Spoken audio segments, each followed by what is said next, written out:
आर्थिक समीक्षा 2021-22 के अनुसार भारत में सबसे बड़ा कपास उत्पादक राज्य कौन सा है? तो उत्तर है महाराष्ट्र। दोस्तों आप जान लीजिए, आर्थिक समीक्षा 2021-22 के आंकड़ों के अनुसार महाराष्ट्र शीर्ष कपास उत्पादक राज्य है और इसके बाद गुजरात और तेलंगाना क्रमशः दूसरे और तीसरे स्थान पर आते हैं। अगला प्रश्न है दोस्तों, भारत को कृषि प्रदेशों में किसने विभाजित किया? तो उत्तर है पी सेन गुप्ता ने। दोस्तों पी सेन गुप्ता ने भारत को कृषि प्रदेशों में विभाजित किया। उन्होंने अपना वर्गीकरण 1968 में प्रस्तुत किया था। अगला प्रश्न है दोस्तों, कृषि की दृष्टि से सबसे विकसित राज्य कौन सा है? तो आप जान लीजिए, ये पंजाब है। भारत में कृषि की दृष्टि से सबसे विकसित राज्य पंजाब है। पंजाब में कृषि अवसंरचना और आधुनिक वैज्ञानिक कृषि तकनीकों के प्रयोग से कृषि में सर्वाधिक प्रगति हुई है। अगला प्रश्न है, 2020-21 में कुल खाद्यान्न के सर्वाधिक उत्पादक राज्य कौन से हैं? तो अगर हम 2020-21 के आंकड़ों को देखेंगे तो कुल खाद्यान्न उत्पादन में उत्तर प्रदेश पहले स्थान पर, मध्य प्रदेश दूसरे और पंजाब तीसरे स्थान पर है। तो सही उत्तर है दोस्तों, 2020-21 में कुल खाद्यान्न उत्पादन में उत्तर प्रदेश प्रथम, मध्य प्रदेश दूसरे और पंजाब का तीसरा स्थान है। अगला प्रश्न है दोस्तों, खरीफ फसल की अवधि क्या है? तो आप जान लीजिए दोस्तों, खरीफ फसल की अवधि जून से अक्टूबर है। रबी फसल की अवधि क्या है? तो ये अक्टूबर से अप्रैल है और जायद फसल की अवधि मार्च से जुलाई है। दोस्तों आप जान लीजिए, भारत में वर्ष में 3 फसलें पैदा की जाती हैं। रबी की फसल ये अक्टूबर नवंबर में बुआई और मार्च अप्रैल में इसकी कटाई होती है। जायद की फसल ये मार्च से जुलाई के बीच में, यानी मार्च में इसकी बुआई और जुलाई के अंत तक इसकी कटाई होती है। खरीफ की फसलों में जो है धान, जूट, मक्का आदि आते हैं। इनकी बुआई जो है जून जुलाई में और कटाई अक्टूबर नवंबर तक होती है। अगला प्रश्न है दोस्तों, गंगा के निचले मैदान जहां वर्ष भर जलवायु उच्च तापमान के साथ आर्द्र बनी रहती है, सर्वाधिक उपयुक्त है किस फसल के लिए? तो उत्तर है धान और जूट की फसल के लिए। दोस्तों गंगा के निचले मैदान जहां वर्ष भर जलवायु उच्च तापमान के साथ आर्द्र बनी रहती है, धान और जूट की फसल के लिए सर्वाधिक उपयुक्त है। अगले प्रश्न पर आते हैं। ये प्रश्न बहुत ही महत्वपूर्ण है। हरित क्रांति या ग्रीन रिवॉल्यूशन शब्दावली का प्रयोग सबसे पहले किसने किया था? तो उत्तर है डॉक्टर विलियम गार्ड ने। दोस्तों आप जान लीजिए, हरित क्रांति शब्दावली का प्रयोग सबसे पहले डॉक्टर विलियम गार्ड ने किया था और United states agency for international development के निदेशक के रूप में उन्होंने बहुत ही महत्वपूर्ण कार्य किया है कृषि के विकास के लिए। और हरित क्रांति शब्दावली का जो है प्रयोग डॉक्टर विलियम गार्ड के द्वारा किया गया है।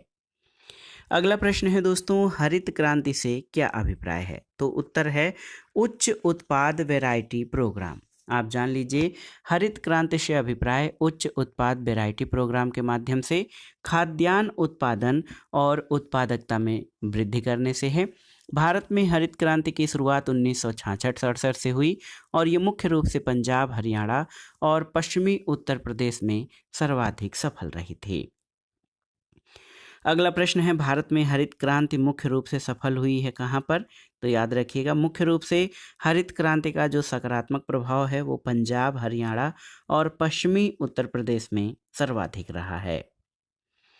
अगला प्रश्न, सही सुमेलन करना है भारत में क्रांतियां और उनसे संबद्ध क्षेत्र। दोस्तों काली या श्याम क्रांति ये आपका पेट्रोलियम उत्पादन से, पीली क्रांति या येलो रिवॉल्यूशन तिलहन उत्पादन से, बादामी क्रांति चमड़ा, कोकोआ और गैर पारंपरिक ऊर्जा उत्पादन से और वर्तुल क्रांति ये आलू उत्पादन से संबंधित है। अगला प्रश्न है दोस्तों, नीली क्रांति से क्या आशय है? तो सही उत्तर है नीली क्रांति मत्स्य उत्पादन से संबंधित है। आप जान लीजिए, कई प्रकार की क्रांतियां हैं। हरित क्रांति खाद्यान्न उत्पादन से, धूसर या ग्रे क्रांति उर्वरक उत्पादन से, नीली क्रांति का संबंध मत्स्य उत्पादन से है उसके अलावा काली या श्याम क्रांति ये पेट्रोलियम उत्पादन से, गोल क्रांति आलू उत्पादन से, पीली क्रांति तिलहन उत्पादन से, श्वेत क्रांति का संबंध दुग्ध उत्पादन से और सुनहरी यानी गोल्डन रिवॉल्यूशन ये फल उत्पादन से संबंधित है। अगला प्रश्न है दोस्तों, श्वेत क्रांति से क्या आशय है आपको बताना है। तो सही उत्तर है दुग्ध उत्पादन। दोस्तों श्वेत क्रांति का संबंध दुग्ध उत्पादन से है। अगला प्रश्न है, हरित क्रांति संबंधित है किससे। तो हरित क्रांति मुख्य रूप से गेहूं के उत्पादन से और खाद्यान्न उत्पादन से संबंधित है। ऐसे तो हरित क्रांति सभी फसलों के लिए महत्वपूर्ण रहा, लेकिन इसका सबसे अच्छा प्रभाव गेहूं पर रहा है। अगला प्रश्न है, तिलहन गेहूं चावल और दाल में से वह फसल जो भारत की राष्ट्रीय खाद्य सुरक्षा मिशन में शामिल नहीं है। तो उत्तर है तिलहन। दोस्तों राष्ट्रीय खाद्य सुरक्षा मिशन में तिलहन को शामिल नहीं किया गया है और केंद्र प्रायोजित इस मिशन का प्रारंभ अक्टूबर 2007 में किया गया था। इसमें गेहूं चावल और दालों को तो शामिल किया गया है, लेकिन तिलहन को शामिल नहीं किया गया है। अगला प्रश्न सही सुमेलन करना है सूची 1 का सूची 2 से। देखिए, कृषि के प्रकार और कृषि से संबंधित क्षेत्रों का मिलान करना है। स्थानांतरित कृषि ये नागा पहाड़ियों में की जाती है। जीविका कृषि डेल्टा के मैदान में। वाणिज्य कृषि अमेरिका के प्रेरी प्रदेश में और रोपड़ कृषि असम के बागानों में की जाती है। अगला प्रश्न बहुत ही महत्वपूर्ण है कि असम में स्थानांतरणशील कृषि को क्या कहते हैं। तो ये झूम कहते हैं और विश्व के अनेक भागों में स्थानांतरणशील कृषि की जाती है। भारत में भी कई राज्यों में ये व्यवस्था मौजूद है और अलग अलग राज्यों में इसे अलग अलग नामों से पुकारा जाता है। जैसे झूम पूर्वी उत्तर पूर्वी भारत में, बेबर और दहिया बुंदेलखंड में, दीपा बस्तर जिला छत्तीसगढ़ में, जारा और एरका दक्षिण भारतीय राज्यों में, बत्रा वालरे या वाल्टरे दक्षिण पूर्वी राजस्थान में, पोडू या पेंडा आंध्र प्रदेश में, कुमारी केरल के पश्चिमी घाट के पर्वतीय प्रदेशों में और पामाडाबी, कोमान और बरीगा ये ओडिशा में जो है स्थानांतरणशील कृषि के नाम हैं। अगला प्रश्न देखिए दोस्तों, भारत का वह राज्य जो मसालों के बगीचा के उपनाम से प्रसिद्ध है। तो उत्तर है केरल। दोस्तों केरल को स्पाइस गार्डन ऑफ इंडिया कहा जाता है क्योंकि यहाँ विभिन्न प्रकार के मसालों का उत्पादन बड़ी मात्रा में किया जाता है। केरल लगभग 3000 ईसा पूर्व से ही मसालों का प्रमुख निर्यातक रहा है। और आप जान लीजिए कि मसालों का सर्वाधिक उत्पादन जो है अन्य राज्यों में होता है, गुजरात, मध्य प्रदेश आदि में, लेकिन मसालों का बगीचा केरल को कहा जाता है। अगला प्रश्न है, भारत का वह क्षेत्र जिसे धान का कटोरा कहा जाता है। तो ये केजी बेसिन यानी कृष्णा गोदावरी का मैदान। दोस्तों भारत में कृष्णा गोदावरी बेसिन को अत्यधिक धान उत्पादन के कारण धान का कटोरा कहा जाता है। यहाँ वर्ष में कम से कम 2 बार धान की फसल उगाई जाती है, जिसके लिए पर्याप्त जल की उपलब्धता कृष्णा गोदावरी और उसकी सहायक नदियों के द्वारा सुनिश्चित कराया जाता है। अगला प्रश्न है, भारत में चावल का बृहत्तम उत्पादक राज्य कौन सा है। तो सही उत्तर है, भारत में चावल का बृहत्तम उत्पादक राज्य पश्चिम बंगाल है, क्योंकि वहाँ पर पश्चिम बंगाल में चावल और जूट उत्पादन के लिए जो है सर्वाधिक अनुकूल परिस्थितियाँ पाई जाती हैं। अगला प्रश्न है दोस्तों, भारत में गन्ने के उत्पादन के घटते क्रम में 4 राज्यों का सही क्रम क्या है। तो देखिए, सबसे अधिक गन्ना उत्पादन उत्तर प्रदेश में, दूसरे स्थान पर महाराष्ट्र, तीसरे पर कर्नाटक और चौथे स्थान पर तमिलनाडु है। अगला प्रश्न है, भारत में सबसे अधिक रबर उत्पादित करने वाला राज्य कौन सा है। तो ये है केरल। दोस्तों आप जान लीजिए, भारत में सबसे अधिक रबर का उत्पादन केरल में होता है और दोस्तों आप जान लीजिए कि देश के कुल रबर का 70% से अधिक भाग केरल राज्य में ही उत्पादित किया जाता है। अगला प्रश्न है, भारत में तंबाकू के प्रमुख उत्पादक राज्य कौन से हैं। देखिए, भारत में तंबाकू उत्पादन वाले राज्यों में गुजरात, आंध्र प्रदेश, कर्नाटक और उत्तर प्रदेश हैं। गुजरात, आंध्र प्रदेश, कर्नाटक और उत्तर प्रदेश ये भारत में तंबाकू उत्पादन के अग्रणी राज्य हैं। अगला प्रश्न है दोस्तों, विश्व में सर्वाधिक गन्ना उत्पादक देश कौन सा है? तो आप जान लीजिए ब्राजील। ब्राजील दोस्तों सर्वाधिक गन्ना उत्पादक राज्य है। अगले प्रश्न पर आते हैं, बहुत ही महत्वपूर्ण है। भारत में चीनी उत्पादन में शीर्ष राज्य कौन सा है?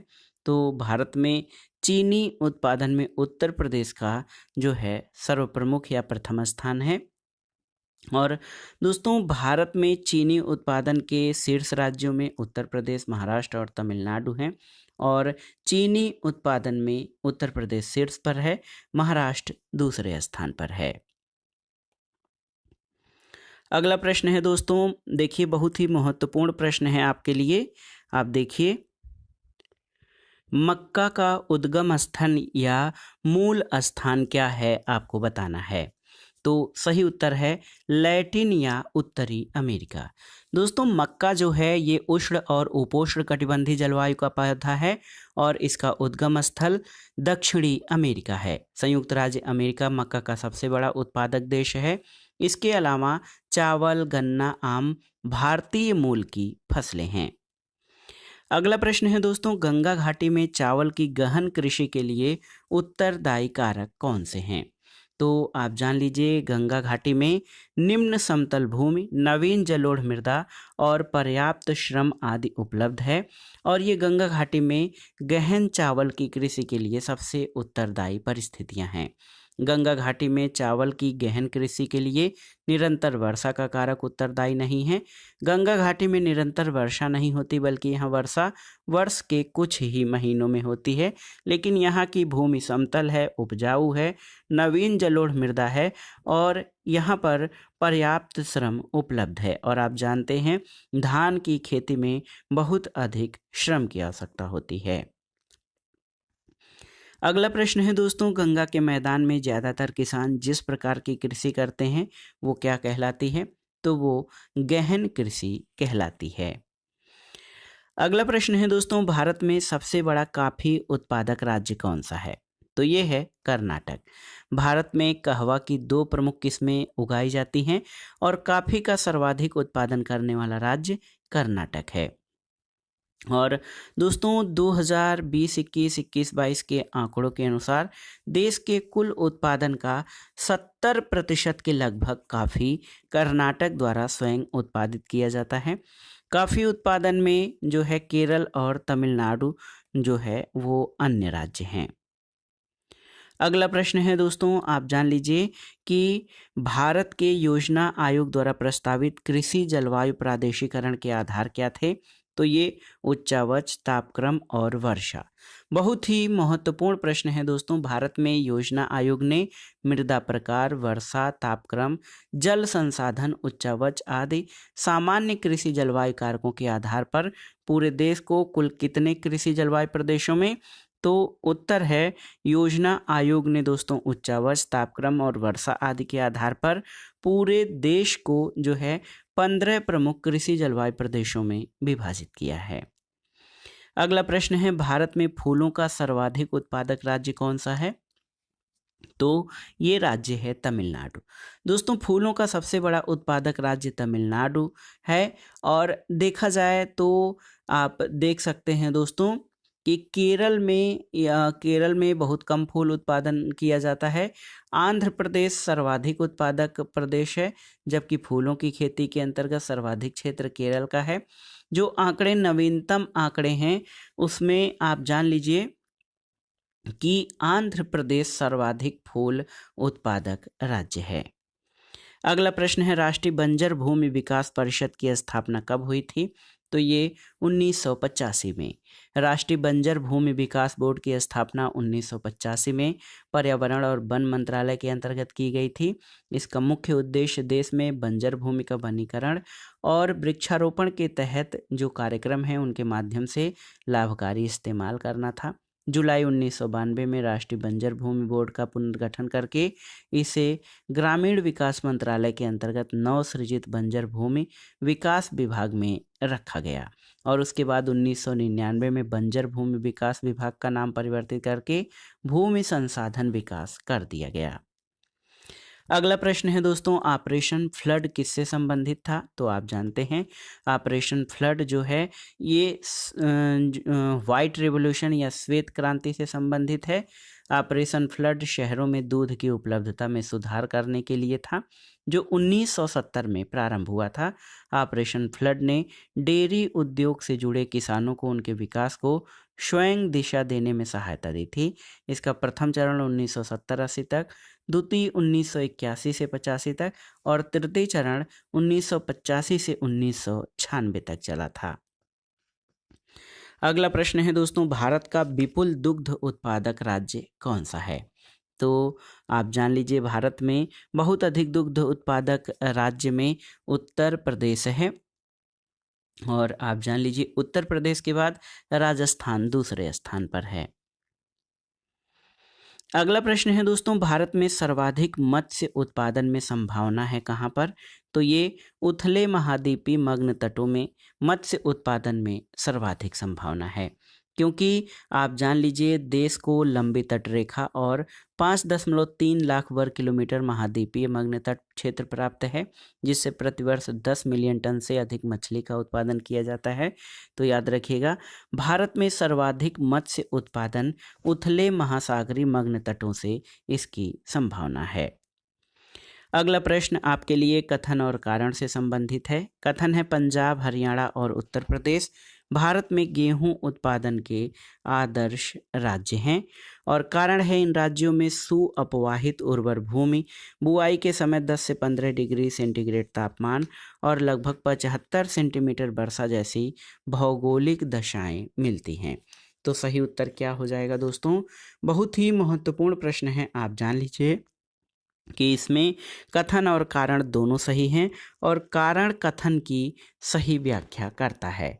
और ये किस तरह से करता है तो आप जानते भी होंगे दोस्तों। आप जान लीजिए कि पंजाब, हरियाणा और उत्तर प्रदेश में गेहूं उत्पादन के आदर्श स्थितियां विद्यमान हैं। इन आदर्श स्थितियों में एक तो सुअपवाहित उर्वर भूमि पाई जाती है, बुआई के समय 10 से 15 डिग्री सेल्सियस तापमान पाया जाता है और लगभग 75 सेंटीमीटर वर्षा जैसी भौगोलिक दशाएं। ये सभी दशाएं गेहूं उत्पादन के लिए आदर्श दशाएं हैं। अगला प्रश्न कथन और कारण से संबंधित है। कथन है पंजाब को हरित क्रांति में उल्लेखनीय सफलता प्राप्त हुई थी। कारण है कि यहाँ बिहार जैसे पिछड़े प्रदेशों से नियमित सस्ते श्रम की आपूर्ति होती रहती है।